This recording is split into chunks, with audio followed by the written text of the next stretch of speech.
Welcome back to Estonian General Intelligence Podcast. It is great to be back after the summer, and especially great to be back with such a distinguished guest. Ambassador Daniel Schaer, welcome. Thank you, Lembit. It's a pleasure to be here with you. Same. And I'm really looking forward to our insightful discussion.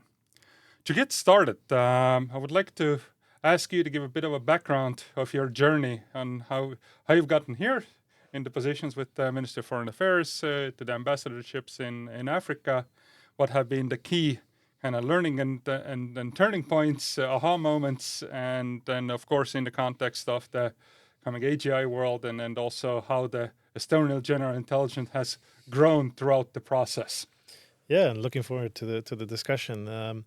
My background is very much linked to Estonia's history. I'm actually born in Canada. My grandparents escaped in 1944 before the Soviet occupation, and the family chose to keep the Estonian language alive in Canada. So, hence my English accent is Canadian, and it also gave me the opportunity to maybe look at the world in a different way, and it also allowed me to learn French, which obviously was the door opener for Africa, with half of the continent almost being francophone. So I started off in various jobs in the foreign ministry, but the first more of a leadership position was in Afghanistan. I was Estonia's chargé d'affaires. As the ambassador was based in Tallinn, I was the one on the ground, where we already started looking at opportunities to digitalize. We were in discussions with the parliament to help them digitalize the parliament's voting systems. So, and also together with the US, we discussed EID already at that time, which was in 2008, 2009. So following that, I was posted to Brussels. And then in Brussels, I continued my way to Rwanda, where I worked at the EU delegation as the head of the political section, and also being the deputy to the ambassador. And so you already probably know that Rwanda is quite a leader in Africa and digitalization, and with the offices of Smart Africa being there. So that was also another opportunity to use the Estonian story and sharing these opportunities.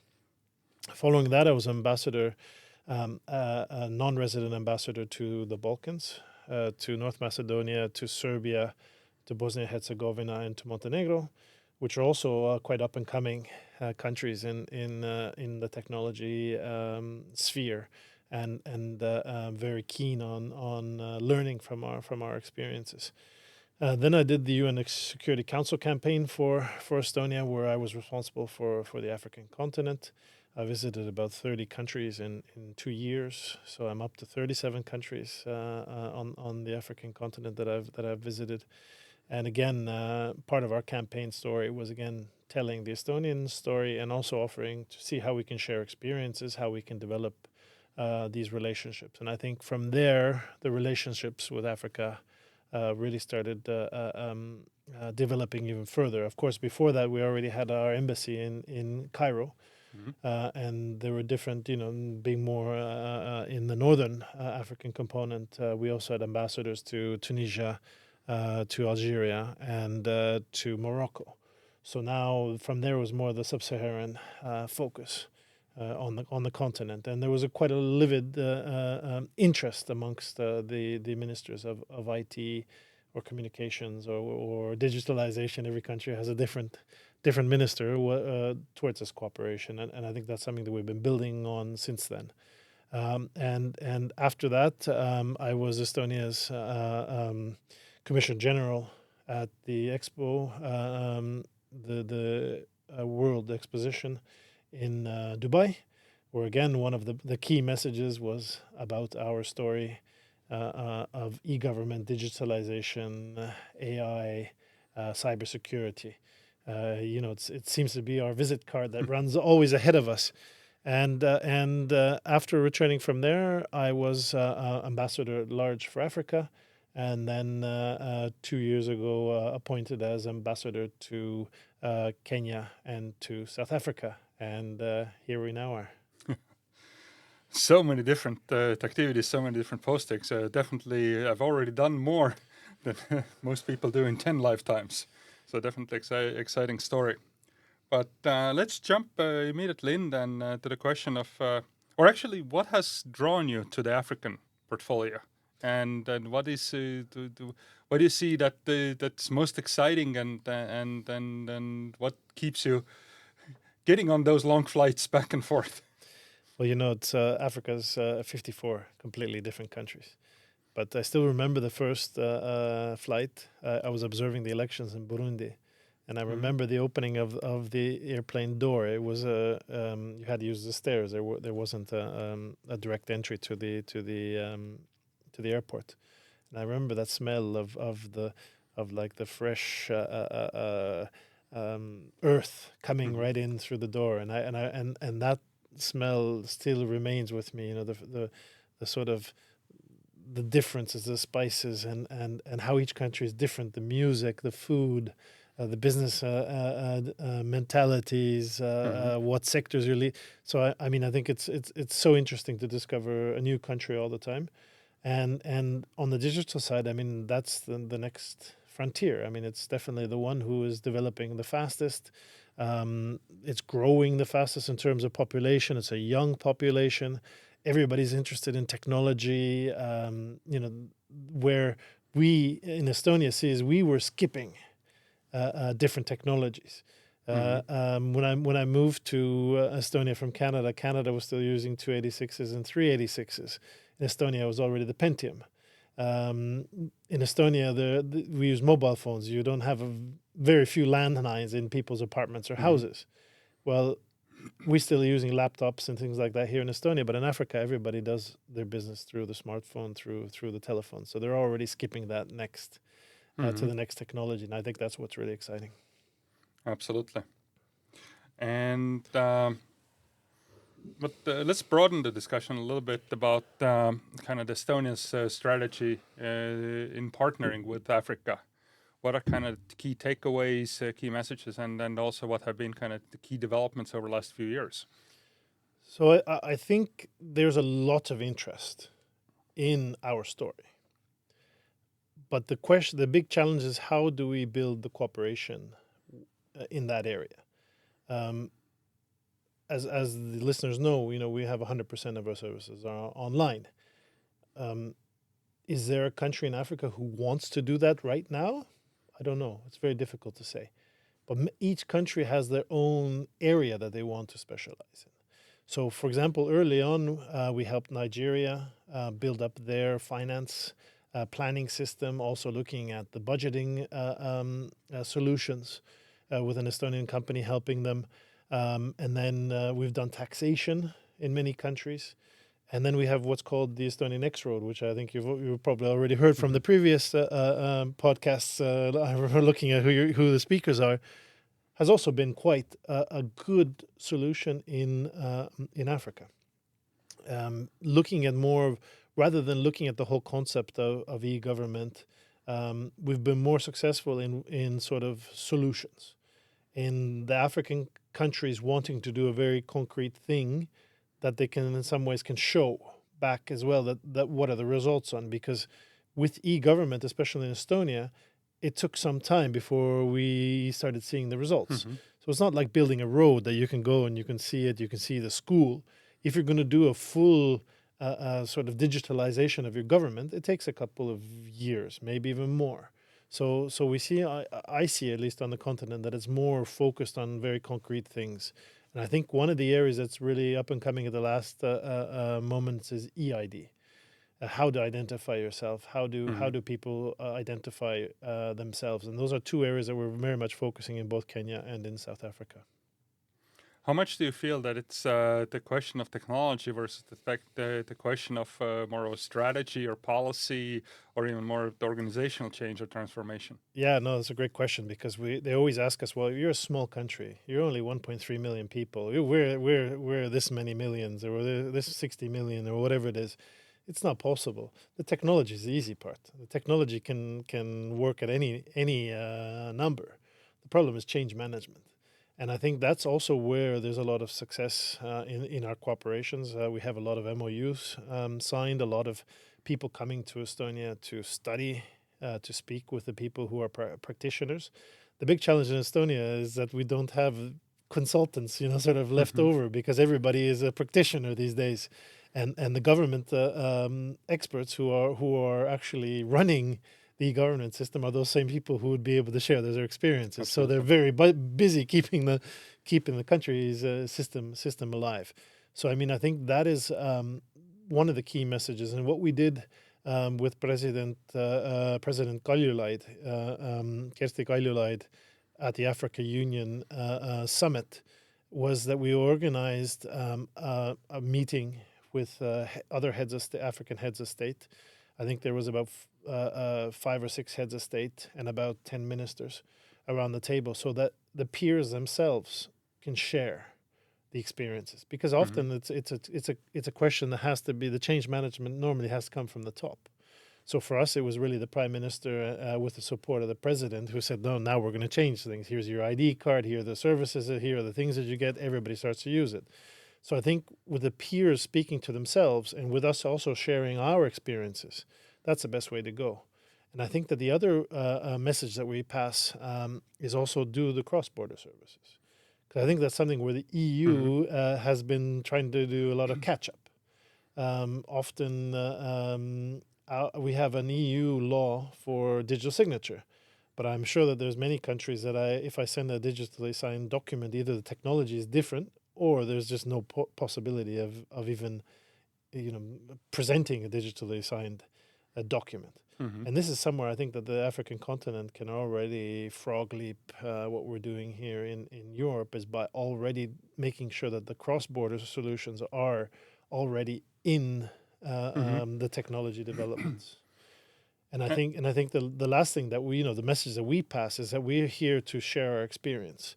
So I mean, we're ready to come in and help them build the current systems, but there's a time where we're ready to go out and they have to continue to develop, the countries have to develop the rest of the system themselves. Because of all the cultural differences, whatever regional situation, whatever the domestic situation is different. Every country is different. So there is no sort of solution that I can buy off the shelf and I can bring it in and put it into all of the countries.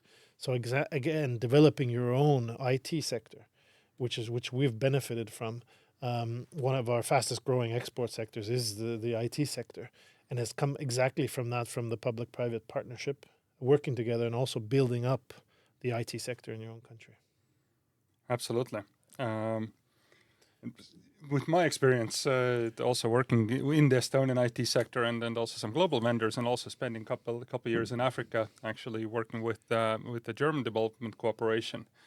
My takeaway right now, and then kind of my discussion point and advice, and I would actually like your feedback on this, that I think Estonia should move from kind of the deep technological advisory and then support and discussion of the X roads and EID systems and everything like this, as the knowledge about those is fairly commonplace these days, to move more of a how to actually implement that organizational change, how to actually implement the change and then the impact that those technologies enable.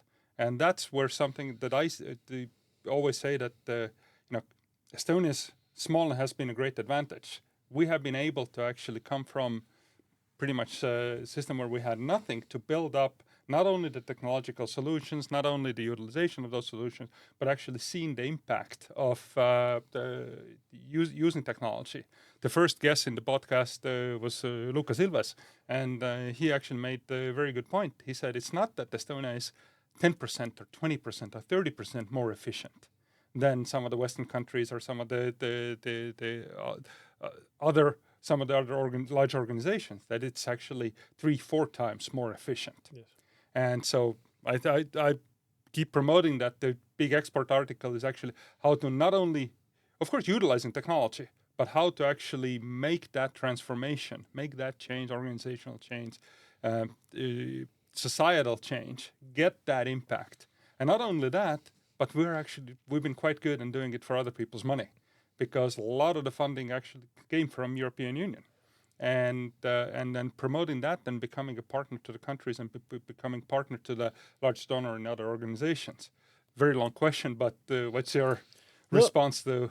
I mean, I completely I agree with you. I mean, it's the technology part is, also it's maybe a one-off in some cases, because you just sell your technology and then you do it and you go. But I think again it goes back to what I mentioned before. A lot of these people with the experiences are actually in the government or in the IT companies who are building the systems in Estonia. And I think that the challenge is also for the Estonians to understand that all your workers don't have to be Estonian. Mm-hmm. And I think exactly what we're good at is the engineering solution component, which is pretty much similar, which is using different words as to what you said. You have a challenge, and the Estonians come in and they'll teach you how to make it more efficient, or they'll together with you make it more efficient. Mm-hmm. And for that, you don't need your whole team of Estonian programmers. Or I mean, of course, it's easier. You're more you're more used to it. It's an easier process. You don't have to retrain them. But to bring it to the next level, you really need to use other experts. There aren't enough Estonians to really make participate in these larger projects, and that's why often where somebody puts together a consortium and we do one component of the Mm-hmm. consortium, whether it's one of the big consulting companies, they bring in different companies to put it all together. So I mean, I agree with you. There's a lot of potential to look at the whole potential, look at the whole project, or look at the whole digitalization of a country, but for that, or a company for that matter. But then you have to be ready to take in, also different team members, international team members, and I think that's something that we're only starting to look at now. Where a lot of Estonians like to be, in the current company size or the current Mm-hmm. company that they're in at the moment. Of course, there are some organizations that do purely consulting, and that's that's another way definitely to go, um, and it's not only how to use the technology, how to bring it in, or how to solve the challenge, but it's also the legal basis. Mm-hmm. So the other side is how to build the legal basis, and then it's also coming in the language questions. I mentioned the French speakers in Africa, but you also have the Portuguese speakers in Africa. So it's also making sure that your experts are coming in also have an understanding of the language and maybe even the legal basis in that country. So Mm-hmm. already you're adding in several factors, that the Estonians might not have. So I think it's really key is to building up your international contacts and your organizations. And I think a lot of Estonian companies are starting to do that, as we see a lot of acquisitions internationally taking Mm-hmm. place from Estonian companies. Absolutely. Not that many still in Africa, but Not yet, not yet, not yet.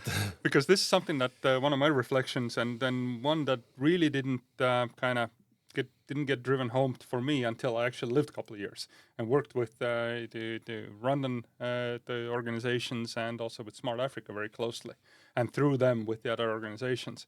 And then this is the topic of how important actually Made in Africa for Africa is. And this is something that I'm really kind of looking in my everyday activity, and then some of the discussions in different projects that I'm engaged in, is how to actually build up the model where the Estonian kind of the know-how is the maybe 10 to 20%, but the most crucial and the most beneficial knowledge that we have to share, but the rest of it is actually built up with local resources, local skills, local partnerships, utilizing the youth, highly educated, technologically educated youth that's coming out of the university. Where do you see that process going and evolving? I actually bring this up quite a bit when I'm speaking to my colleagues in Africa and or the ministers, and in some ways, believe it or not, there is still legacy in technology in Africa. If you look at the banks, Mm-hmm. many of the banks, especially places like South Africa, the banks are older than the ones that are in Estonia. The Estonian one started pretty much in the 90s because all of the previous Mm-hmm. was put aside. The banks in South Africa are if not 200 years old, they're 100 years old at least, and they are not leading the innovation processes in terms of digital banking and payments and this side. Whereas in Estonia, the banks were together on the front lines with the government in developing all of the technologies. And I think that in some ways is a challenge. And you also said, African, solutions. But a lot of countries are buying from big conglomerates off the shelf solutions, which means that they have to go back to that company to ask, for any changes to be made. And that company has whether they have programmers on the ground or not, they might have the programmers in a different country, or whoever's the account manager might be in a different country. So I tell them, well, why don't you guys build up your own e-government system? You have all of the programmers, you have the educated people, you have them all. Why do you but again, that's a little bit linked to the You have the legacy. money. Well, but no, but you have the money as well. But I mean, but in some ways, it's even cheaper. At least I have the feeling to do it in house, rather than buying it from a big conglomerate where you have to pay quite a large amount of money, to make every change. And it's also, again, you're developing your own product that you can sell to your neighbors later on. If it becomes a regional solution, then all of the people in your regional group. If it becomes a pan-African solution, then I don't want a big leap, but Africa is a huge market. Exactly. It's a very big market, and we get a lot of countries coming to us saying we want to digitalize, but they have even things, for example, budgets even in place, how much each thing is going to cost. But the thing is, how to get there is, it's not that easy. That that I'm going to come here and here's what we want to do, and there's always a question of financing and how are you really going to implement these things. And it would be far easier if you get it from your neighbor, or if you're doing it together as a regional block. I know Smart Africa has also been discussing many times how to do regional or Pan-African solutions in terms of interoperability systems, or in terms of cross-border payments and things like that. So I think, again, by having that developed locally, then you can produce your own ICT sector. Absolutely. But now, what would you say are the kind of the key developments, or are there any news or new developments to share? I think we should be mindful that we're recording it in middle of August. The episode will come out mid to late September, I would say. From that standpoint, what's coming up in the fall, or what's already in the works? Well, the G20 is presided over by South Africa at the moment, and everything in digital economy is very much in focus at the moment in South Africa, because developing their economy to the next level is very much a priority for the current government. And of course, that's reflected very much in their priorities for the G20. And even the G20 added a completely new working group, which is AI. But I think the challenge, what we see here, is when you have representatives from many countries coming together, then everybody has a favorite topic under AI. And then you tend to to have a lot of topics in the picture. And I think why Estonia has been successful internationally is because it's kept its focus on very clear areas to ensure the results. And I think that is, if we talk about AI in general and in Africa, is that the focus is also very wide on the continent. And I think that needs to be brought into a clearer direction. And then I think that's when AI use can really explode. In addition to that, we're going to be at the Africa Tech Festival, AFRICOM, Africa Tech in Cape Town in November.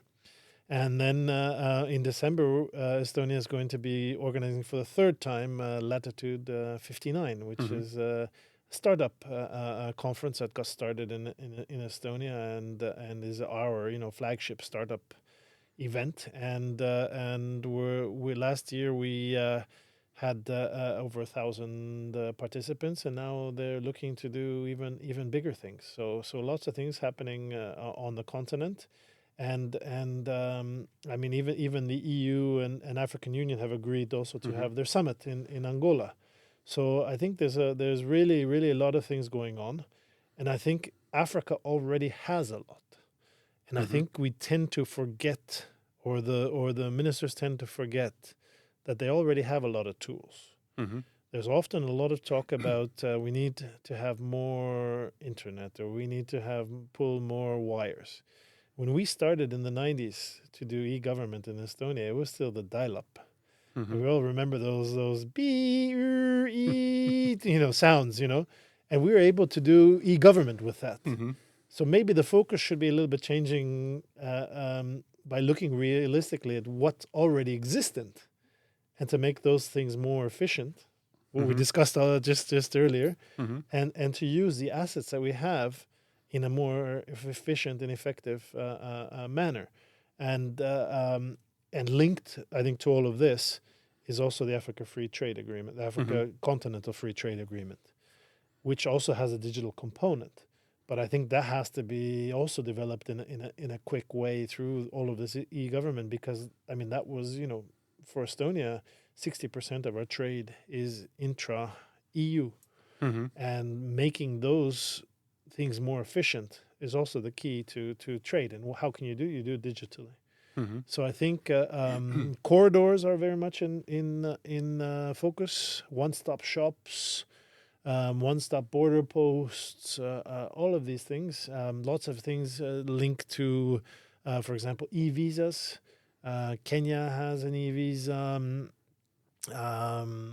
Namibia just implemented. South Africa, the minister was visiting in Estonia and said that by the end of this year there will be also an e-visa. He's hoping to have it for the summit, the G20 summit in place. So I think using what you have and making the most out of that it should be the focus, I think, for the near future.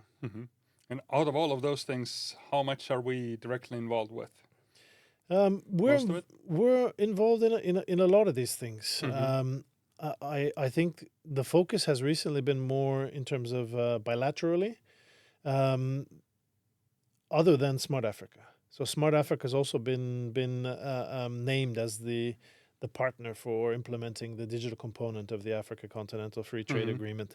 But from what I've heard, that the digital is looked as the second step. First, let's implement the first steps of the trade rules, and I'm not sure if that's the most efficient way to do it, because I think in today's age, where everything is all already digitalized, then that should be already there, hand in glove with the rest of the planning. Because I mean, as we've said, all of these tools, AI and it'll just make doing business, doing trade so much easier. So I mean, leaving that as a second step is probably not the most efficient way of implementing technology. Yes, there's definitely a risk that you do a certain kind of paper-based regulation, and then the digital efficiencies come in, and the digital capabilities come in, and then you have to kind of revamp and rediscover very quickly what the new ways are. I absolutely agree with you there. By the way, today I actually read the Facebook post that Taavi Kotka, our previous CIO of the Estonian government, or first CIO of Estonian government, he was discussing about the launch of the HK Unicorn Squad. Was in Kenya, I believe, and the developments over there. So for the listener, I definitely recommend to follow up on this. This has been such an exciting project in Estonia. It's really promoting young girls and school students to get involved in the robotics, and now this program is expanding quite a bit and going to Africa. And in parallel to that is also called Yuffie is also in Kenya, taking a cohort to teach them coding. So I think all of these small solutions that support digital skills, I think that's really the key. As we all know, one of the challenge for many leaders in Africa is jobs. Absolutely. And I think that's where, and I've talked to Kodiofi several times about this, and also to other ministers. If you're able to identify where you have that jobs gap, and you train these people specifically for that job gap, then that's how you're going to create jobs. In this day and age, the paper that you get from university, graduating university, no longer guarantees you a job. There were days, maybe even before our time, but my dad's time for sure, when IBM was at the door. As soon as you finished engineering, IBM, all of these other big companies were behind the door hiring immediately. That time has passed, and I think that the more AI plays a role in taking people's jobs or doing jobs more efficiently, then we have to revamp also the education system, and to make sure that the people who are coming out of university or even high school are able to fill the job gaps.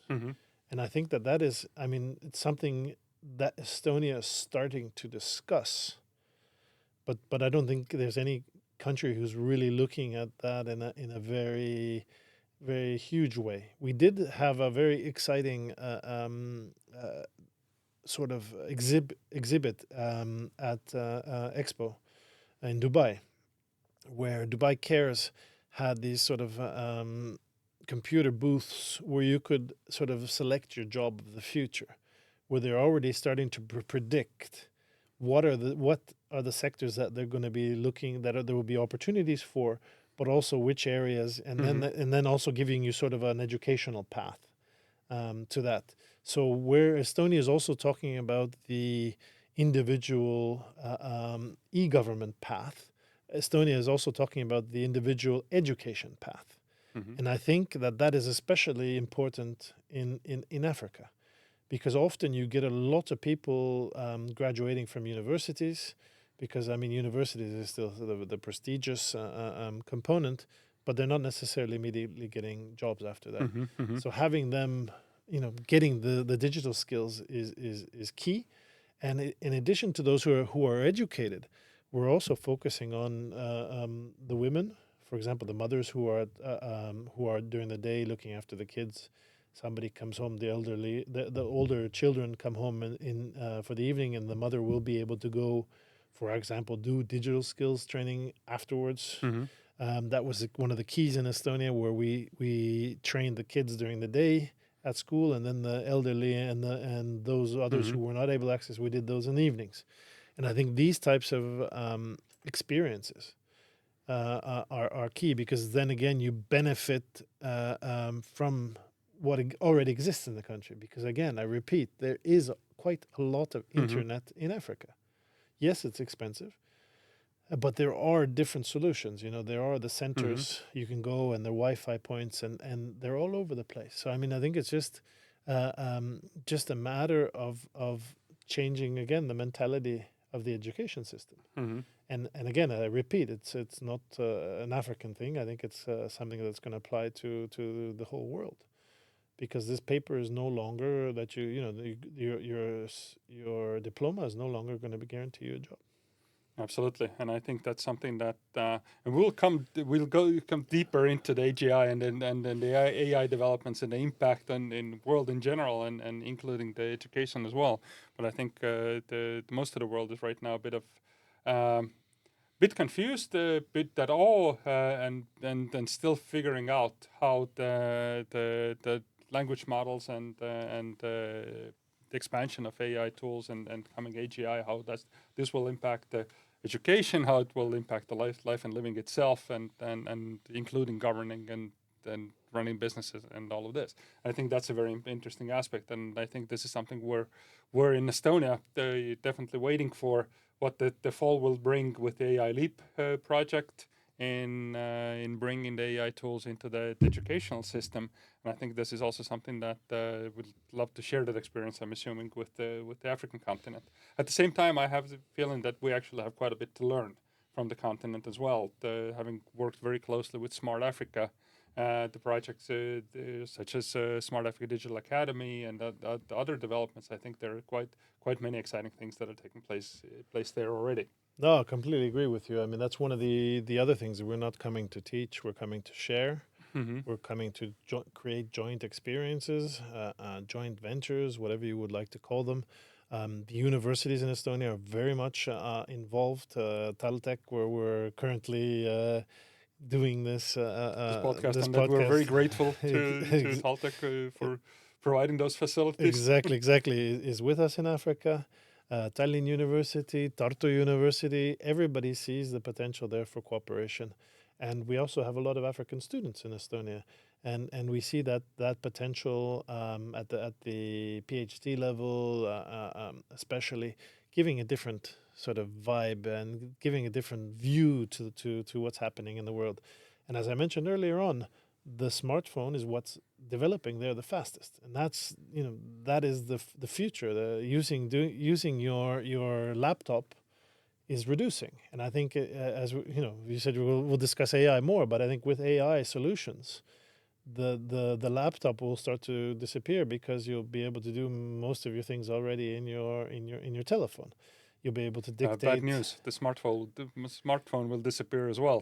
I'm eagerly and waiting for with what OpenAI and Johnny Ive collaboration will bring out, and what will be the tools, and all the developments that Meta is doing with the eyewear and other activities, and how to communicate and interact with for people with each other and us with AI and computers. And okay, but of course, I mean, we want to be realistic. I mean, Africa still has challenges with energy production, and without electricity, I mean, many of these things won't work.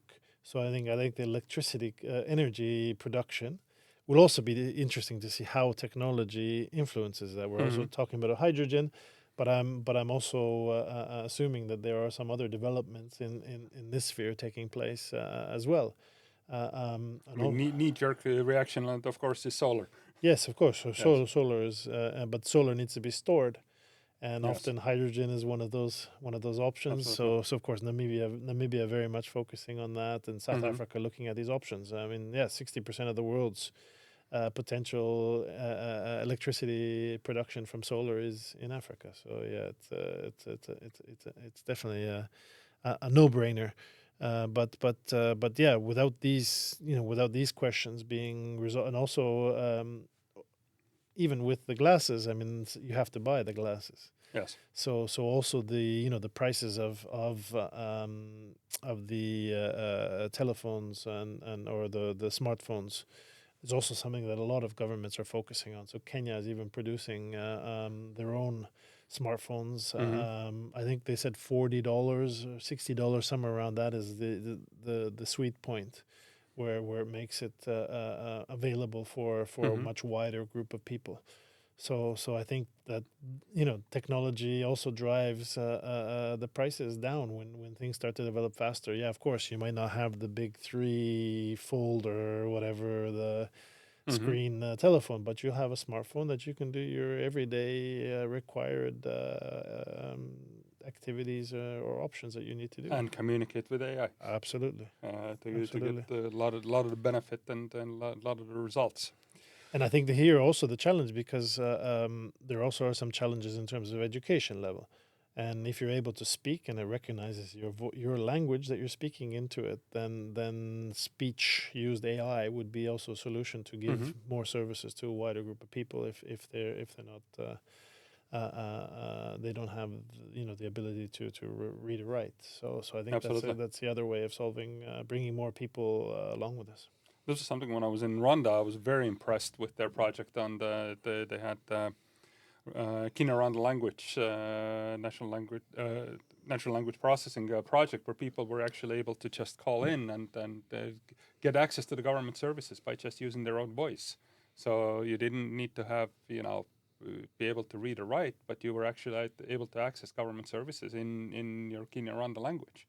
I think development with LLMs right now, and I think the many of the translation projects or many of the projects of localization and all of this are getting a bit sidelined, which is a good thing in overall process, but I feel sorry for very many people who have been involved in those projects, or anybody in the translation industry these days. And But I wanted to still continue a bit on Africa and talk about two things and be very practical about it. One is Estonia's largest cooperation right now has been in Kenya, right? Yeah. Can you discuss a little bit, first describe this cooperation? What is the history? What are the main goals, Estonia's role, how we're partnering with Kenyan and international organizations there, and also what have been kind of the key learnings and what are the next steps in the project? Yeah, no, Kenya is probably in Africa our largest development cooperation partner, and one of the reasons is because of the president's goal of really digitalizing the country, and they've been working very hard in this direction. And we've, together with GIZ and Team Europe, funded by the European Union, we've been working together on a digitalization project. And for Estonia, we were given two areas to focus on. One is the digitalization of services, and the other side is looking at the interoperability side of things. Often the data actually exists already in many countries in Africa. There is data capture already, but the different databases or the different systems don't speak to each other. So here we had an Estonian company that specializes in the topic, has gone through the consulting component, gone through the legal basis consulting, and done sort of a first level a proof of concept. And it's also an area that the World Bank is looking at. So we're looking to make sure that these projects are working in a complementary way. The other side is we've looked at a couple of services. One of them being, for example, birth certificate registration. So we are in the midst of helping the government launch an e-solution for birth certificate registration, with a goal of having 100% of the country fully registered and up to date. As we know, if you don't have an ID or if you're not registered, I mean, you almost don't exist. To your government, you're not included in terms of the planning for education systems, for benefits, for Tax revenue. tax revenue, of course, any of these options. So I think that has been something of really tangible and really things that you can really put your hand on. So I think it's really some exciting things that we're doing at the moment with the Kenyan government. Excellent.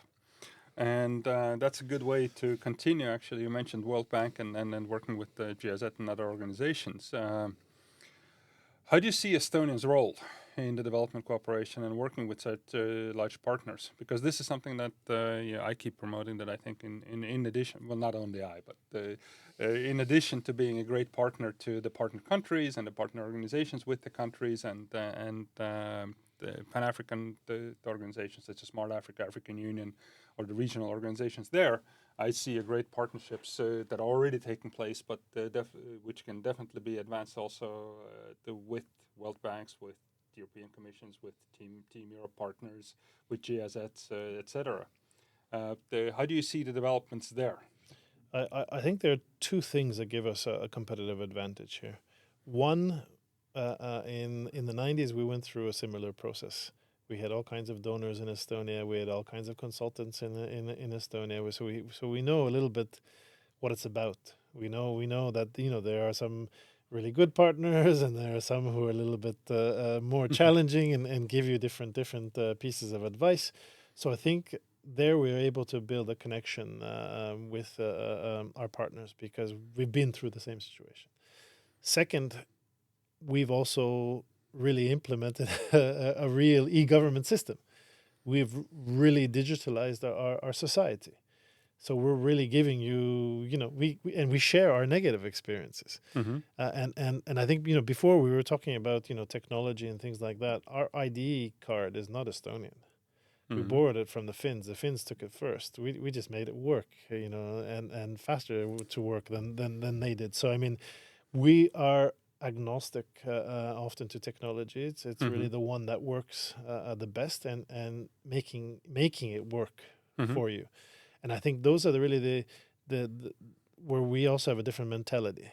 And we're not coming to teach. We're not trying to tell you that this is the best way or not. We're trying to see what is the best option for you. And you have to know what's the best option.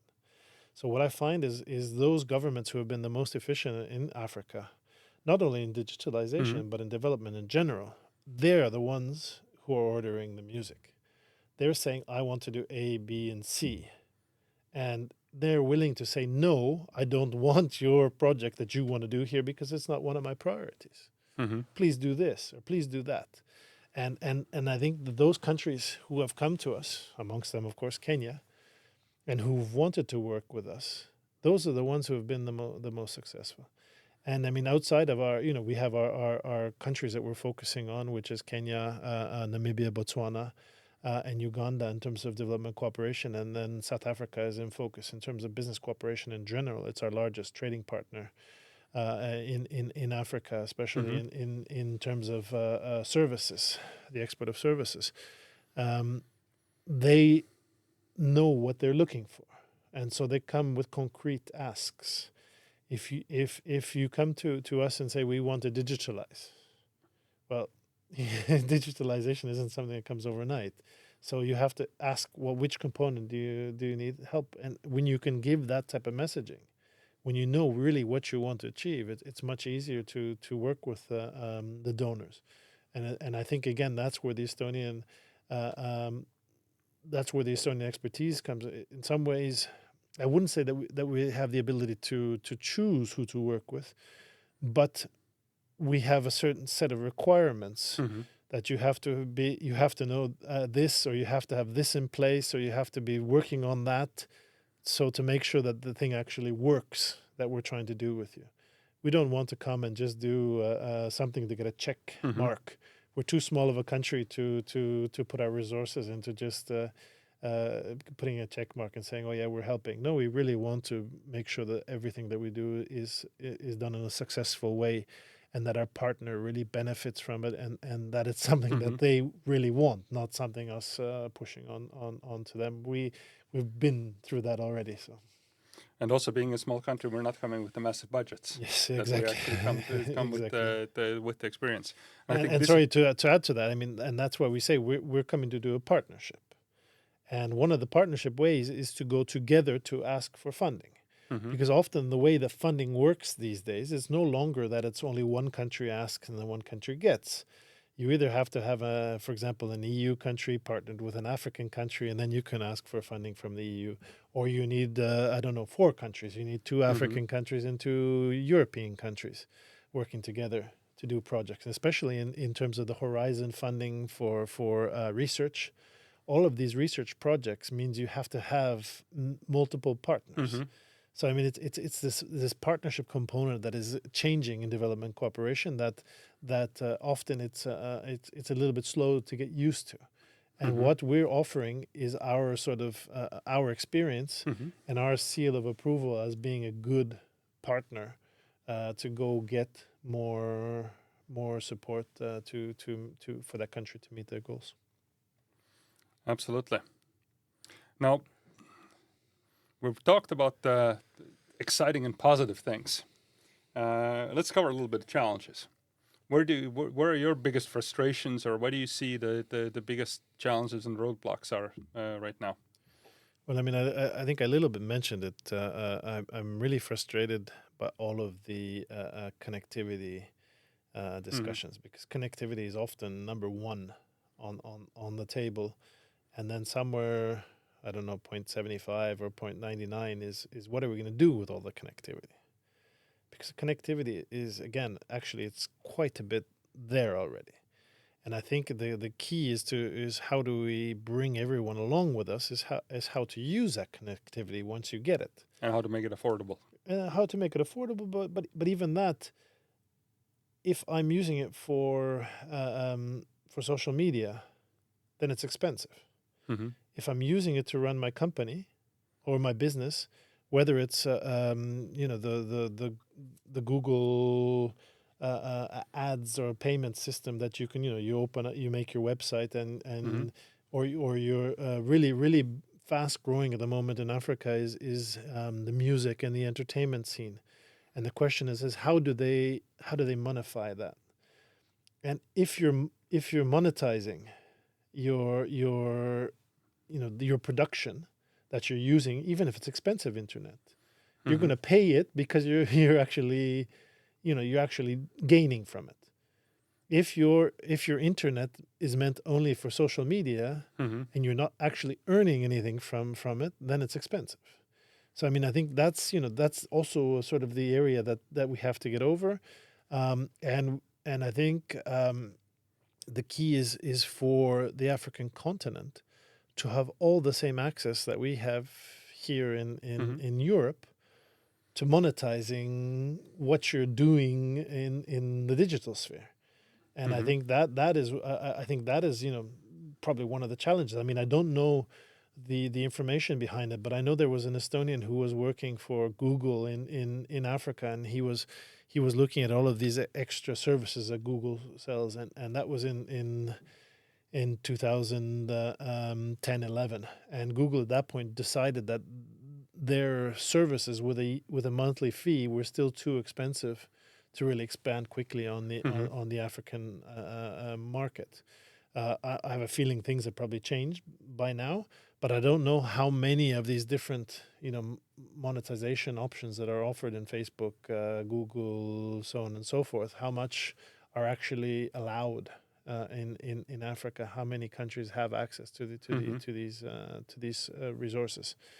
And at the end, and the other side of the coin is I think what Rwanda has done extremely well is their one laptop per child program. If you're already at a young age touching things and playing and trying, then it becomes part of your life, your lifestyle. Because one thing that really surprised me when I was visiting the countries in the UN Security Council campaign was that the ministers for ICT or for post and communications, I wouldn't say many, but there were definitely some who didn't have a password on their phone, who didn't use dual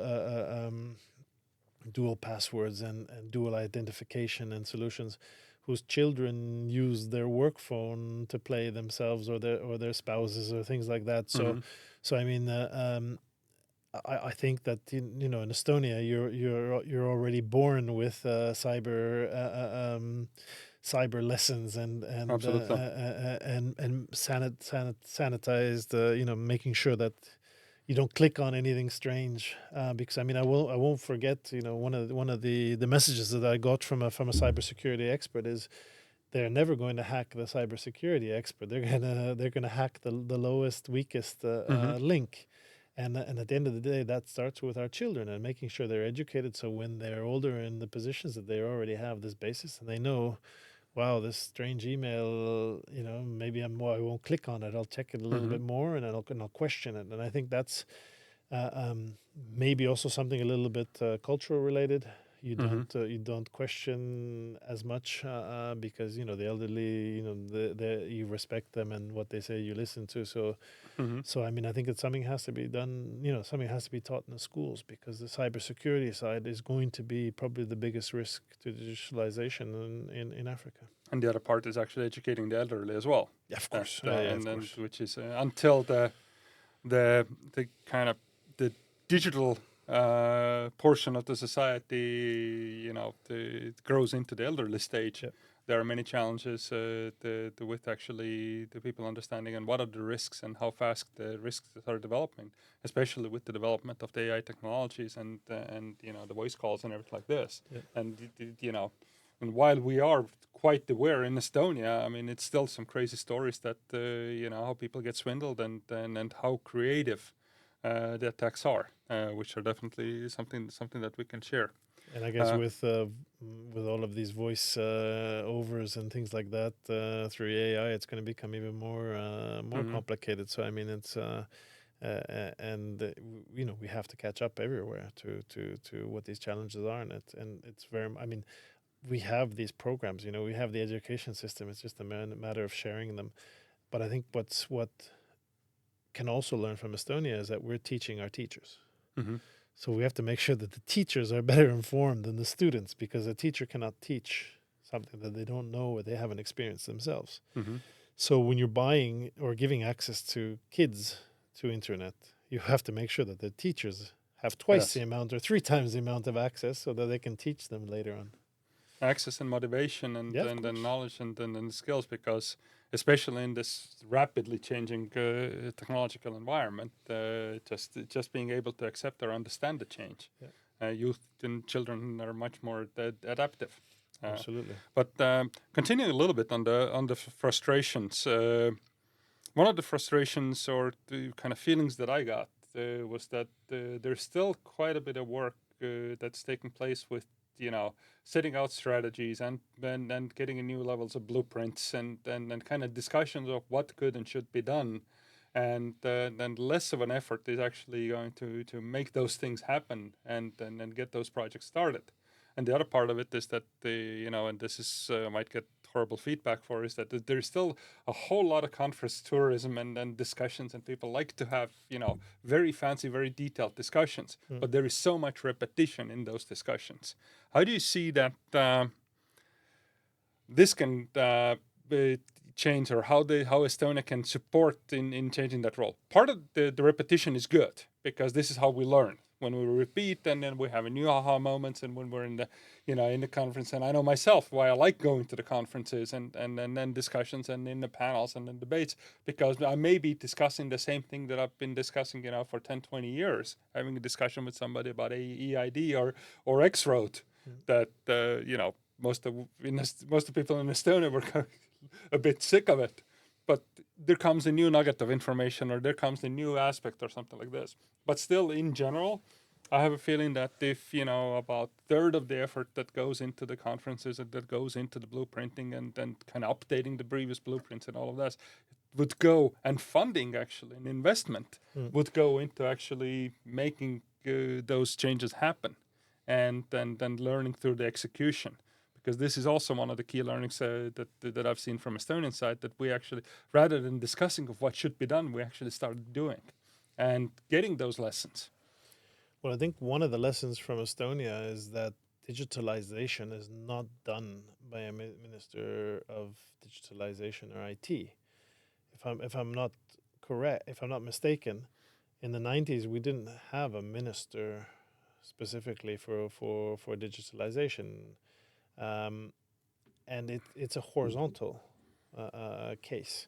So I mean, I think one of the again, a very good example from South Africa is we had the Minister of Interior who came to Estonia to participate in the e-governance conference, because he understood that a lot of the digitalization is a part of his portfolio, that he can make his job far more easier if he used digital solutions.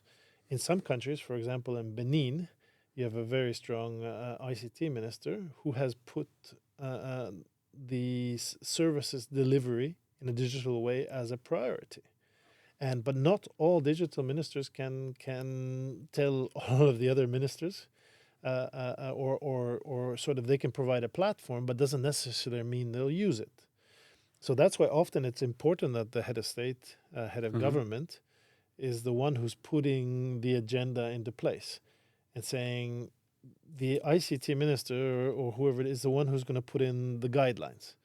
They're going to say you need to have, so your database has to meet A, B, and C. If it doesn't meet A, B, and C, then you cannot keep that database until it meets A, B, and C. And meeting A, B, and C means that your information, your data is interoperable, whatever else the requirements are. And I think that is one of the challenges why things are not moving that quickly, because the strategy, often it's thought that the digital minister will be able to with a magic wand make everything digital and make all of the systems speak to each other. Often in a government situation, data and information is your money or your gold, so you're very reticent to share that with others.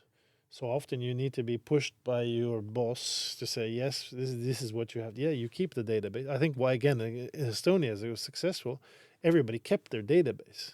but they had to share the information to a certain Mm-hmm. extent, and I think that's what really made it work. So I think that's one of the experiences that we really need to share and to focus on. And this is also an experience and the key learning that I would say that I saw in Estonia 10, 15 years ago, that it's not the matter of actually even the technological efficiency, that it may actually make sense to have one ministry that governs everything and then has the authority and changes everything. But as soon as you start having a discussion that now we'll give the entire budget to that ministry as well, and then the Exactly. individual ministers will lose that power and that access, not only having the data but having actually the control. That gets into the very difficult discussion. And the other part of it is actually the subject matter expertise, that the people who've been dealing with and working with the tax collection and the tax systems for decades, it's very hard for a ministry of IT to come in and say that we'll do a new tax system for you without understanding those intricacies. Or even more close to the heart, maybe the social systems, making sure that the pensions get paid, making sure that the people's government health insurance works and things like this. So this is something where it's sometimes it's very challenging to have an outside party to come in and that they are supposed to now fix the problem for a specific ministry or an organization. Yep. So that is a very delicate area that needs a good attention, and it makes sense to have a very deep discussion about how to distribute the responsibilities. What are the really technological questions and what are actually the process questions? Yeah. And of course, we can't get around the the elephant in the room, which is corruption. Yes. I mean, there's that aspect. Our president Ilves once said, "You can't bribe the computer. There's no slot to put the cash into the hard drive or anything like that." So, in an African country, I was just walking on the street and I saw a whole bunch of people standing across the street, and I'm like, from inside a building, there was a queue in front of the building as well. And I'm like, why are you standing here? And they said, well, this is a job center. Mhm. And we're waiting for interviews. And I asked them, well, but you're quite a digitalized country, and why isn't there a digital? You come in at this time and you come in at that time. And they said, well, because the person who's interviewing is getting a little bit of a tip, based on who they select first. So I mean, I think it's also that aspect where you have to demonstrate that by making it transparent, making it more efficient, you're also going to be earning more, and your government or your GDP is also going to grow due to this. Mm-hmm. And I think showing those numbers is another way of showing the benefit. Sorry. So that is, the other challenge is what's in it for me, or people are thinking I'm going to lose my job. The person who stamps all of the documents in a ministry receiving them, that person obviously is going to lose their job when everything's sent in digitally. So how do you retrain that person to make sure that they have a job after when you digitalize things? In Africa, they say often, one job is 4 votes. So I mean, it's important, that if you're going to put in a program such as digitalization of an entire government, with a once only principle that you probably heard also from Lucas Ilves, meaning that you won't have anybody collecting data. The data collection job in a ministry behind a computer will be all finished because it'll be done once only. How are you going to employ these people? And that has to be looked at as well, and that's often a difficult question to answer. So why should I do this, this magical thing of digitalization when I'm going to have so many other headaches to deal with? Benefit to the society, better services to the customers, more efficiently run government, better tax collection. Just to list a few. No, I completely agree. I know that you didn't ask the question, but I just somehow felt the need to I completely agree with you, but a lot of those things you can't eat, right? So again, it's those who are digitalizing are clearly visionary, and I'm sure the one country that will have in Africa that will have a strong legal basis with a strong court system with a digitalized system will be the one who will be gaining all of the investments. Because today, a lot of the investments, for example, for Africa, you have to register your company in Delaware, and I mean in the startup side of things, or you have to register in London, because of these questions. So the one country that's going to meet all of the the requirements for an investor will be the investment hub Mm-hmm. in Africa.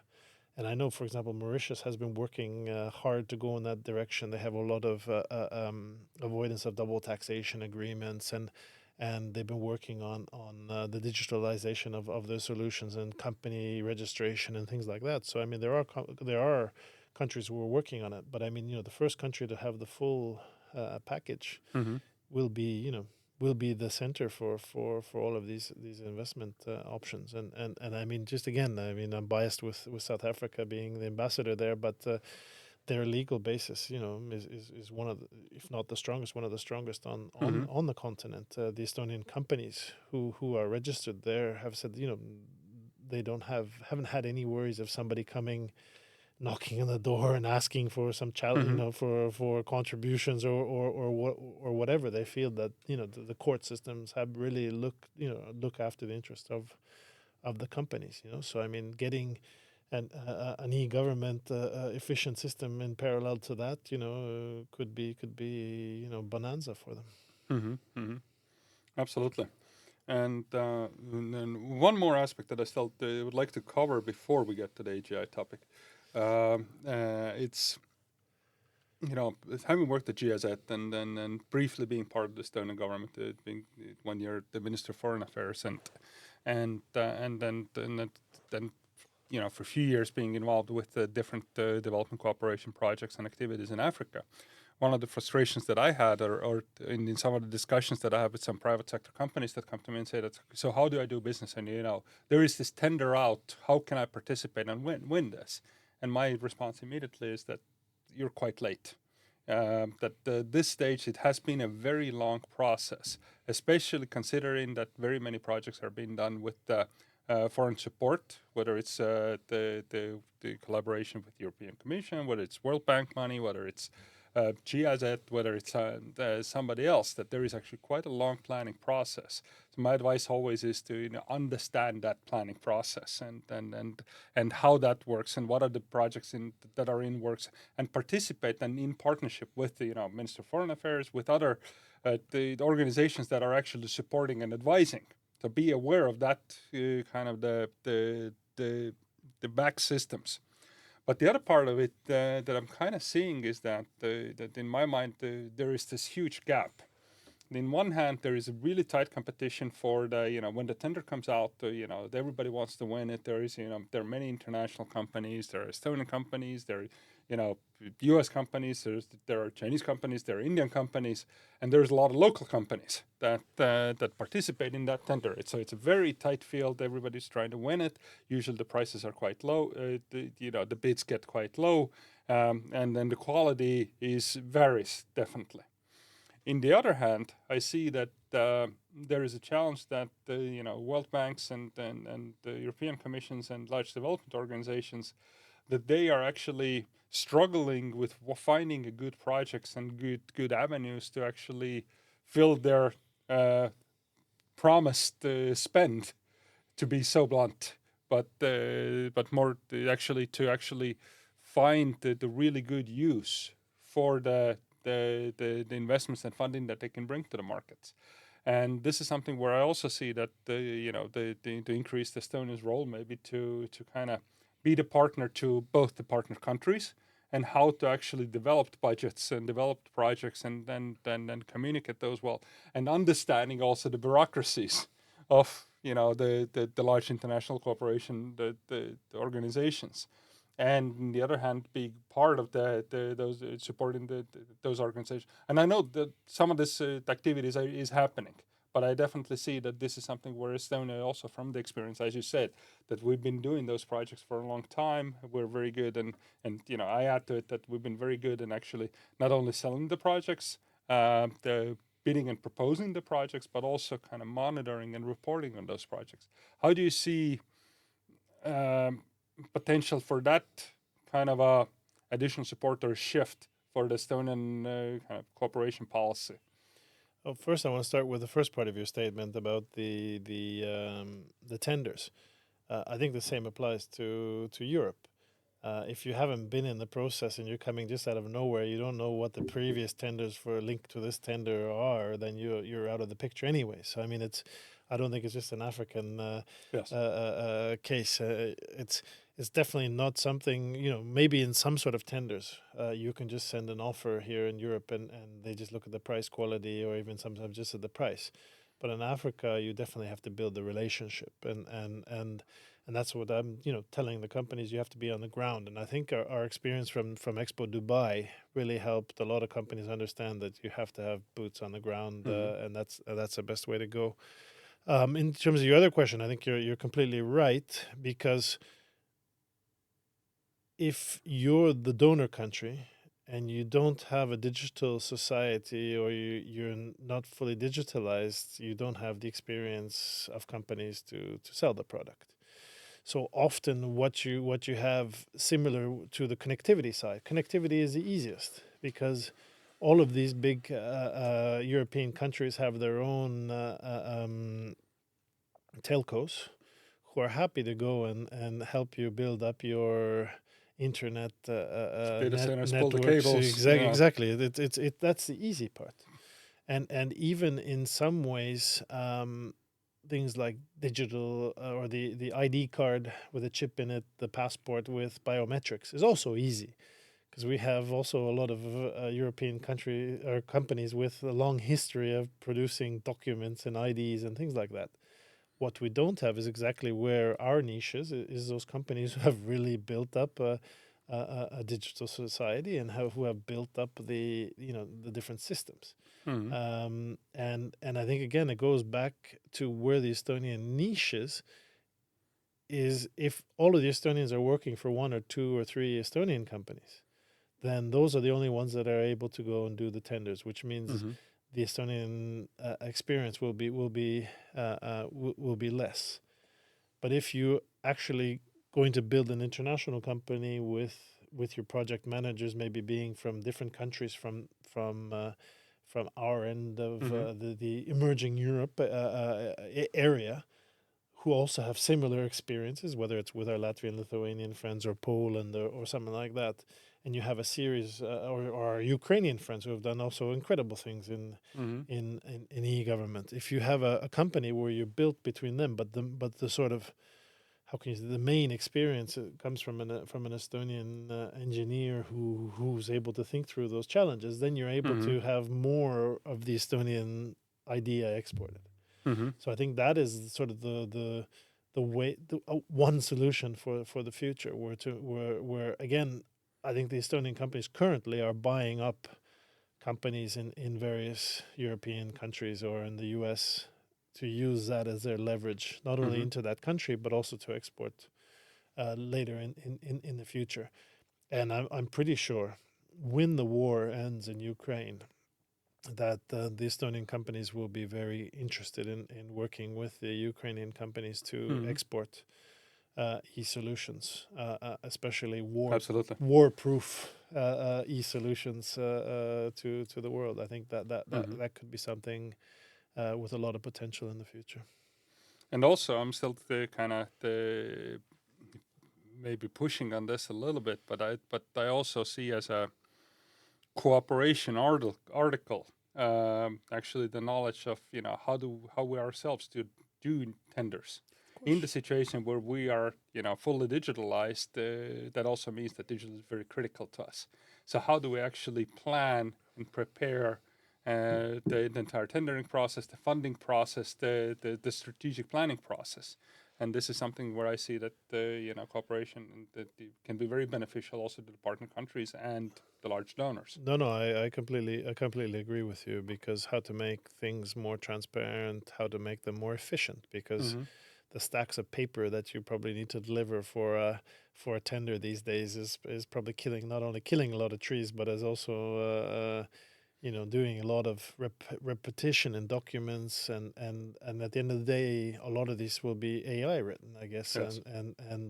And so to make things digitalized, I mean, our good friends in Cape Town city, they also digitalized their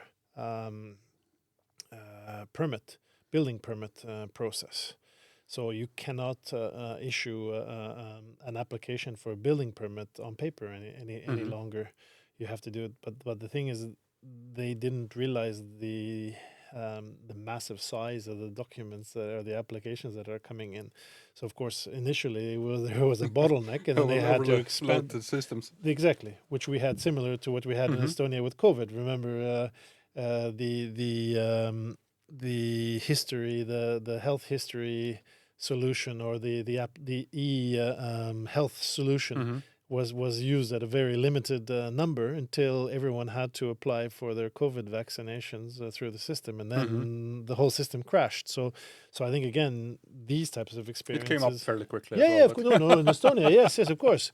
But I mean, for Estonia, we're used to it. But I mean, hmm. countries just implementing these type of digitalized solutions. Again, that's that experience for us to share with them. And I mean, to continue on your question of working with the big donors, that's the way for us to go. We put in the seed, to do the sort of proof of concept, and then the bigger partner comes together with us to Hmm. implement the full project. Again, I mean, and not to be cocky being Estonian, but we are the ones with the experience. We've actually implemented Hmm. these things, so I mean, we do have quite a lot of experience in that area. This is starting to be quite a good segue now into the AI AGI world, because in some of the development cooperation, the projects and worlds I've seen already how AI is starting to get integrated into the process, and very pragmatic examples where you actually have to prepare a document and then collaborate on the document. I've seen situations where people take the 5% that's actually the true value or true new information in the document. They generate that and say that they provide couple sample documents and say generate the other bureaucratic fluff around it. Yeah. And what's an interesting thing is that when you send it to somebody else and you get an immediate response within 5 minutes with actually very specific points, you know that they are not actually reading through the entire document, but there is an AI supporting in the process over there.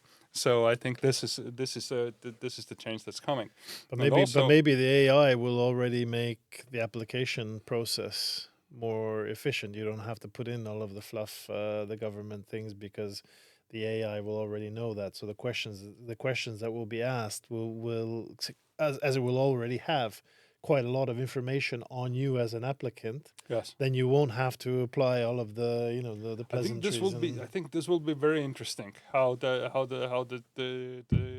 world will change. I just was listening to a podcast on kind of different technologies, and I love listening to Peter Diamandis podcast, and they actually had a discussion. And I know this can be very polarizing right now.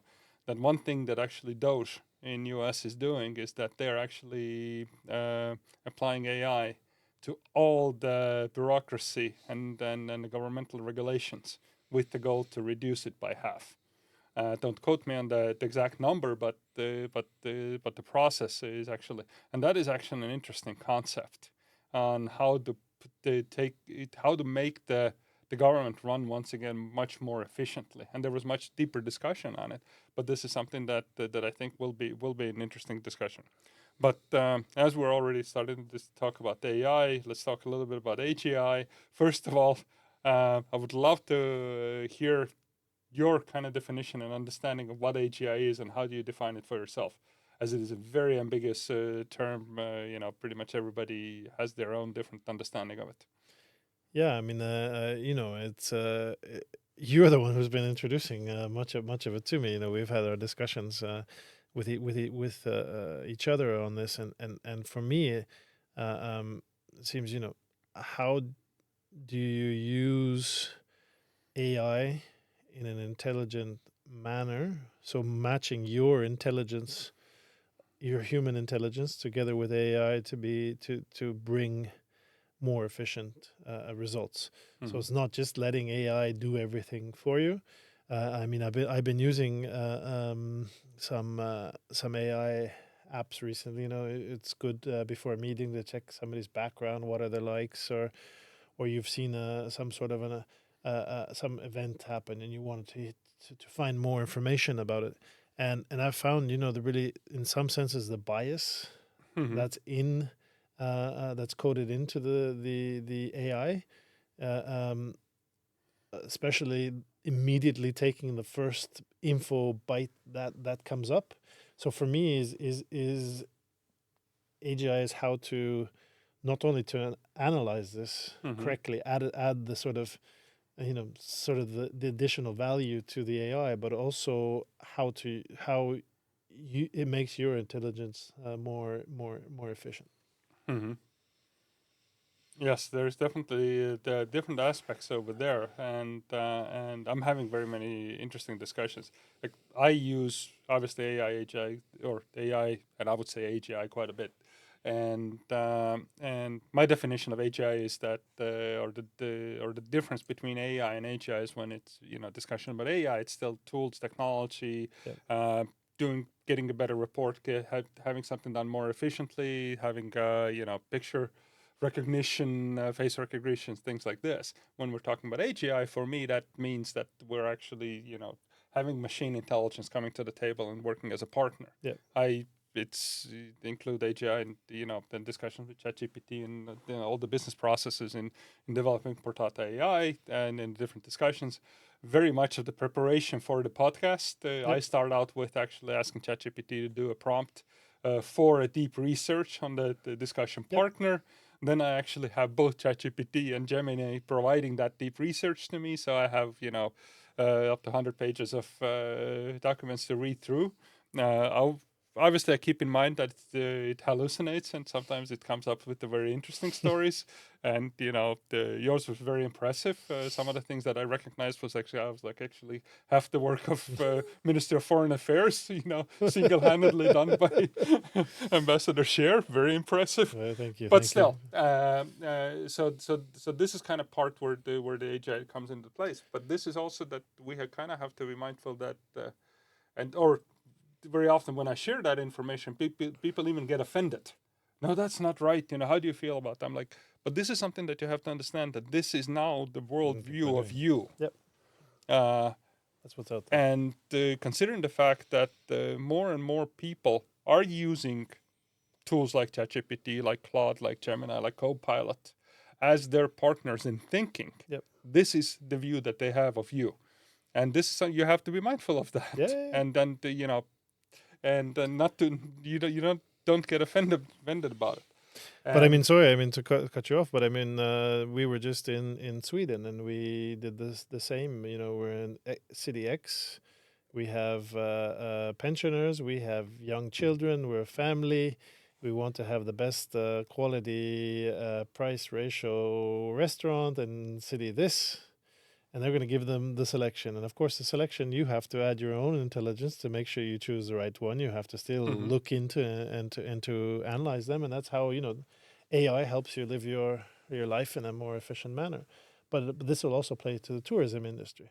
If you're not in there, if they can't find you, if it's not found by that AI source, you're not going to have any tourists coming to you. Yes. That's those are actually I keep eye on it. I want to see a couple things. One is actually how you can actually start kind of influencing it more directly, Yep. and the other one is the entire ad business. The AdWords from Google or the Meta AI, the work on Facebook ads and everything like this. How this will actually come in and translate into the LLM business. I mean, you gave me a really good idea because we have a lot of companies that reach out to us. They get orders from Africa, and they say, "Can you verify this person or this company?" And so far, I've been just doing like a Google search. So I mean, I think the next time I get that request, definitely feed it into the AI search and to see, because I mean, if you don't exist these days in the internet, then basically you're a company and you're wanting to buy something over 100,000 euros or even or €1,000,000. If you don't exist, if they can't find you in AI or in the Google search, that means you don't exist, right? Yes. Yeah. Absolutely.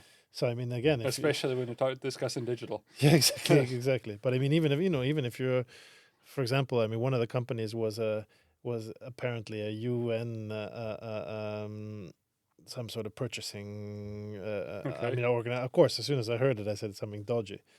But I Hmm. mean, obviously, if you put in the people who are listed on signing the document, if the chairman doesn't exist in AI, obviously it's a fake. So I mean, it's going to be also be interesting how they're going to will AI help them also create these fake pages, the fake LinkedIn's, the Hmm. fake the accounts, and how do we continue from there?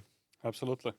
And how can you actually build the trust and the resilience of the systems and things like this? And this is an area where I also have a long segment in my questions over here, but I think for this discussion, let's continue with AI, Yes, yes, yes, and of then we course. can. I'd love to have a follow up definitely, and as it's quite a good discussion already. But when talking about AI, AGI tools, and this machine intelligence coming to the table and becoming a partner and becoming a very efficient partner, and these days I say that anybody who uses actually uh, AI tools is far more efficient.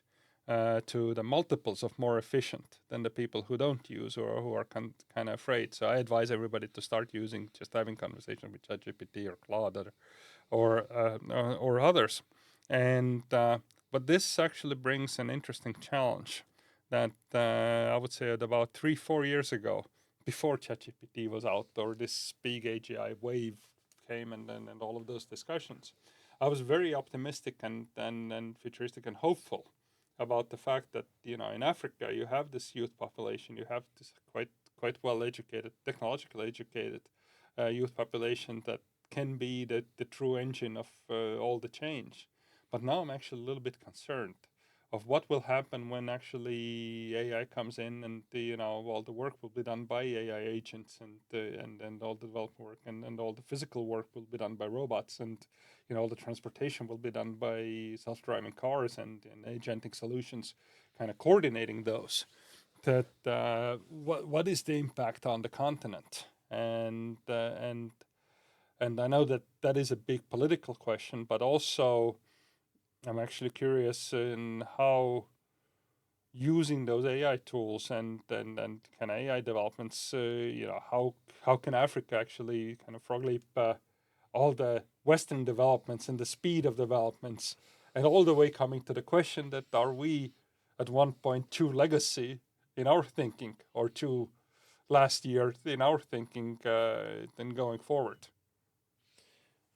I know I, there's no, I mean, there's a lot of lot of topics there. aspects, a lot of questions. But I think before you mentioned about solar being one of 60% of the world's solar potential.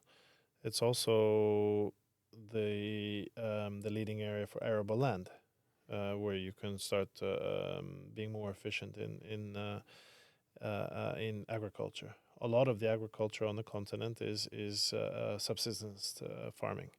So obviously, AI tools will be able to make things more efficient. Often you have cooperatives, so you have a little plot yourself, and then you're selling it to the big person, and the big person has middlemen, and so I think there it can go both ways. It can be that you eliminate even the the small farmer, but Hmm. maybe the best would be if you could eliminate the middlemen and you could get the small farmer selling directly to I mean, I think it's too much to ask to have the small farmer to sell directly to the consumer, but at least directly to the one who's going to add the value to it, and the Hmm. person that adds value to it will sell it directly to the consumer. So maybe it will be those people who it won't be the rural, but it'll be the people who are cutting as a sort of a go between, and I Hmm. think that's a lot fairer in that area. So I think that's something that has to make sure that it's regulated, and again, cutting off people from a money source is always a revenue source is always a challenge. So I mean, the other option is you have to make sure you have to be ready to retrain these people in Hmm. in the new economy. But in addition to land and agriculture, also minerals, all kinds of minerals. The whole stratosphere of them are found in Africa. So will there be some sort of future production linked to that AI can't do 100%, that you or that you have to think of uses for Mm-hmm. these things? So I mean, I think it's it's definitely not. I have a feeling personally it's not tomorrow. Mm-hmm. So, but the thing is, if we don't start thinking about it now, then it will be tomorrow. Mm-hmm. So yes, there is a risk, but I think it's really how, I wouldn't say how the governments it's more how the governments use it, how they see it as a tool to take the next step rather than regulate it, over regulate it, Mm-hmm. would be the trick, because the opportunity, I mean, already from the current subsistence farming there are a lot of opportunities. If you take one example from Kigali, and from Rwanda in general, is that their main export are related to coffee and to tea, Mm-hmm. and they had a deal with Alibaba where they were able to specifically target and say that this bag of coffee comes from this plot in this Mm-hmm. area, and that adds so much more value to that product. Mm-hmm. And I think that's again where AI can be a helper to make. Again, we're so much the discussion is about on food products, what's closer to home, knowing where it came from, who it's linked to, and I think that that would help the farmers also earn more, because again, not only do you Mm-hmm. cut out the middleman, but you're also selling your product uh, um, from a specific area. And I'll give you an example. Our honorary consul in Oman was buying tea for a long time from India. Mm-hmm. And it was Indian tea that he was selling there. And then he found out that actually the Indian tea that he was buying was the one that had been bought from Kenya, on the big markets. And then he found, that the Kenyan dealer, and he started buying directly from Mm-hmm. Kenya. So I mean, again, AI and technology will help the consumer make better choices. Mm-hmm. And if you've developed your export system or your production system in line with being able to be found, then it's going to add more Mm-hmm. value, and it's going to create more jobs. So I think, yeah, of course, there's a risk, but you can, I think, work in parallel Mm-hmm. to improve that. And it's, I mean, of course, we haven't even talked about the technological side jobs. I mean that will be the whole different side of things. Content creators, programmers, um, even I guess thinking. You'll need some people who are thinking how to use the Mm-hmm. tools to be more efficient as well. So Mm-hmm. I mean that's a whole other area. But I think the traditional areas of production and food production and mining and things like that will, if used correctly, will create more jobs. Mm-hmm. I think the potential is there. I think there is. I'm overall very optimistic that life will get better. And there are, scary short-term scenarios, with the security implications, and the warfare, and cyber warfare and things like this, obviously. But in general, I'm optimistic. But I see kind of two aspects over here that I think overall life will get better because of the advancements in science. There are a lot of technological solutions that are out there already that are just not being implemented because people are not there yet Yes. today or tomorrow. Technologies are there, and Yeah. the technological advancement only accelerates.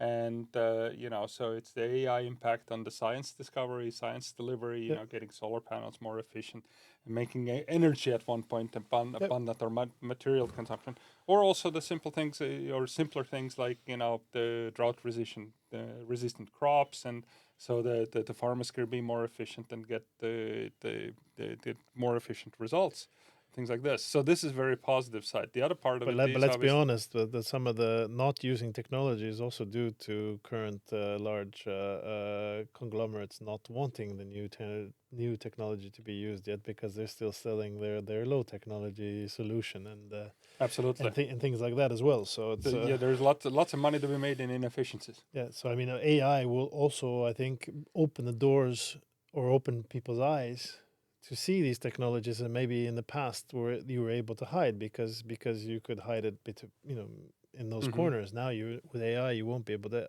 Yes. hide these new technologies as easily. Yes, and this one I was about to get to is that that there is the other side of it is that if humans are quite slow in adapting the new thinking and new technologies and things like this, uh, we have this machine intellect or the true AGI that's coming that doesn't have that constraint. Yeah. So from that standpoint, that is definitely kind of interesting to see how those worlds will collide or start working together.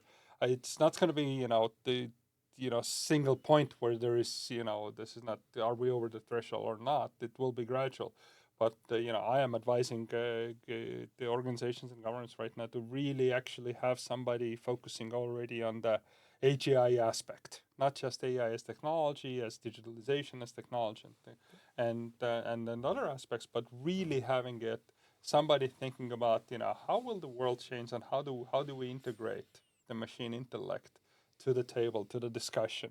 How do we start utilizing, how do we become more effective? And of course, when we're talking about the governments and societies, we have to start discussing on what the structure looks like. In companies, I spent a lot of time talking about the workforce transformation. Yeah. What is your future organization Yeah. looks like? You have 50 people, 100 people, 500 people right now. What will they do in 3 years' time?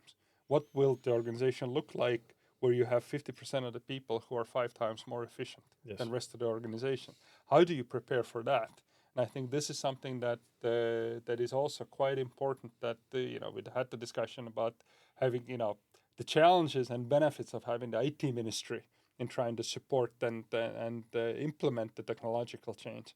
I think very soon we do need to have kind of the AGI participant Yeah. in the Yep. discussion, and there is a very good question whether that should be a human or that should be a machine intellect. That's the last one I'm going to leave on the side, I think you did you drew the parallel very correctly, but I think the AGI AI, whoever it is, whether it's a robot or a person, has to be in every ministry as well. If you leave it just in the one ministry, the technology ministry, that's where you're going to have the challenges, and I think I heard in one of our colleagues from the business sector. I mean, he always says it's not that we don't want to leave anybody behind. We need to bring everyone with us, Yes. and I think that's especially in the time of AGI and AI is more important than not leaving anybody behind, Mm-hmm. because you have to bring them with us, which means you have to educate them, you have to teach them how to use it, how it's going to make them more efficient. Bringing them along just means you're gonna you're bringing them behind you the whole time. So I mean, Mm-hmm. I think not leaving them behind means you're just gonna you're bringing them with you, but you might not be giving as many tools. So I think that's really key to that component of the process. Mm-hmm. Everybody has to be given that opportunity to the tool, because a lot of discussions that I hear with AI is that AI is just going to solve everything sort of on its own. It's going to make e-government. I don't have to have the database of everybody registered. I don't have to Mm-hmm. have the change management done. I don't have to have the legal basis in place. AI is just going to come, and everything, all of this is going to be done on its own. And I think that's sort of the risky thing again, where somebody's going to come with the AI AGI wand and just everything's going to be more efficient. And it's Well, there definitely is not a going lot to of discussion about this big race to AGI and to be followed with the race to the superintelligence, where it really gets where humans are not part of the loop anymore at all. And then there are definitely interesting discussions. And my key message always is that it is happening faster than Yep. people are ready to accept or think. Yep. So it's advisable to spend time in thinking about it, and the impacts will be quite big. And for the governments to have a discussions about the universal basic income, or how do we actually facilitate operate in the environment that people don't have to work, that half of the population can focus on something else. But But if we are still dependent on the tax revenue from 100% of the population, what do we do then? and how do we actually start taxing those robots and agents Yeah. and And of course, the human development and brain development and memory. If you're not actually writing these things and things like that, is a whole other discussion. absolutely. In addition to this, so yeah, no, there are lots of questions out there. But I'm kind of being a bit rude over here that I'm actually interviewing you, asking your views, and keep popping my own advice and wisdom, or You're the specialist, the right? nuggets So of wisdom in here. But to kind of start kind of closing our discussion, which has been very insightful, as I was hoping, and I was actually very confident that we will have it. Kind of looking forward and keeping this AGI picture in mind. Are there like certain principles or thoughts or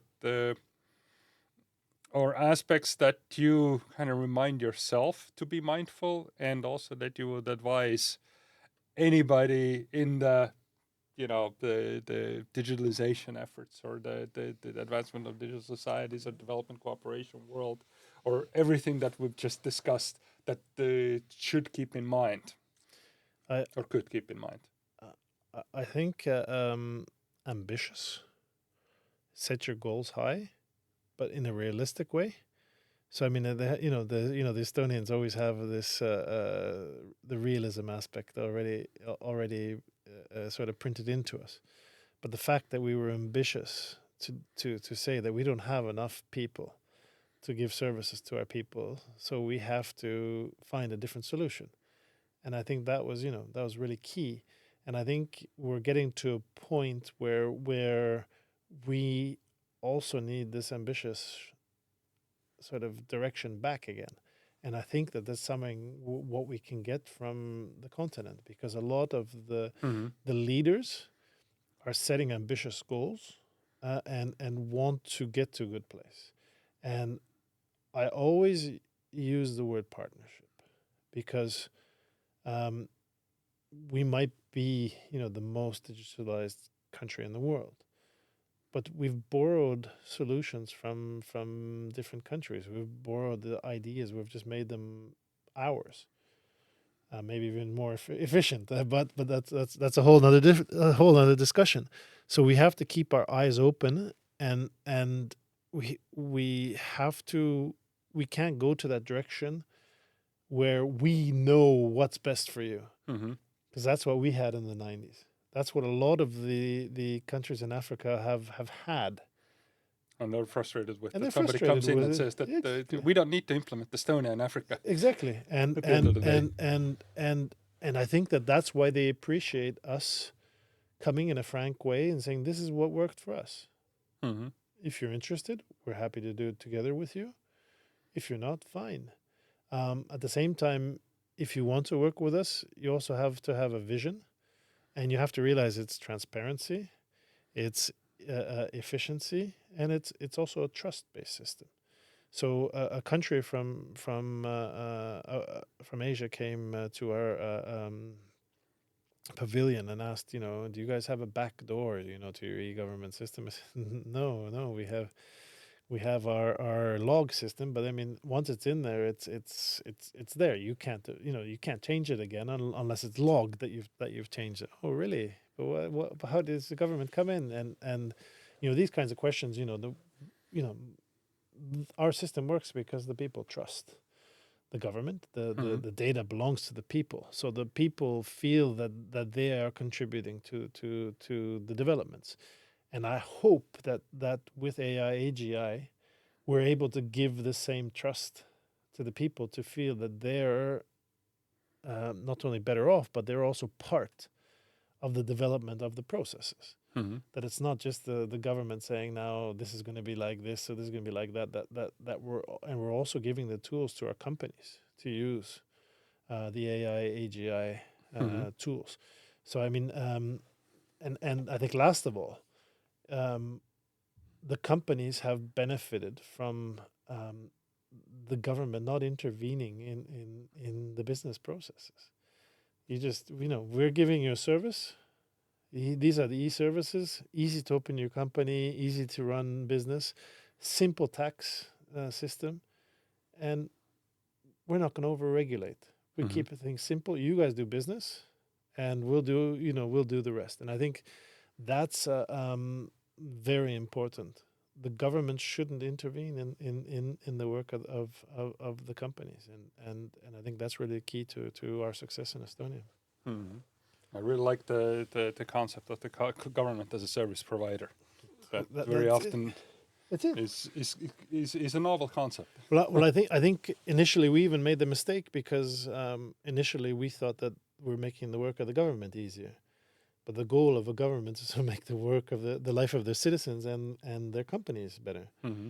I mean, I told one minister that look, I mean, my job is to help the companies get a better understanding of what's happening in Africa and have access to partners and deals, because at the end of the day, they pay the taxes and they pay my salary. And the minister was like, "Yeah, you're right. That's how these things. That's how they work." And he hadn't thought about that. Mm-hmm. So I mean, I'm a big believer in game theory that if you work together, the benefits are far greater than if you have only one trying to win or one trying to cheat and the other one goes down. So working together is definitely beneficial to everyone. Boy, I'm happy that I'm trying to keep the podcast not political because that would be a whole different discussion right now. But I think that's a good place to end it. Let's work together, and then there's good opportunity, and then the world is a better place when we're working together in partnership. Exactly. And I really appreciate you coming on the podcast. I Thank you. really love this conversation. And I think we did about hour and 45 minutes. So maybe I'll edit it down a little bit, just the coughs and things like this. My goal is to have this podcast as unedited as possible. Great. And I really appreciate it, and I want to thank you once again for coming to the podcast. No, thanks for the great conversation, and looking forward to see what happens in the near future in all of these technological areas, and look forward to following your podcast.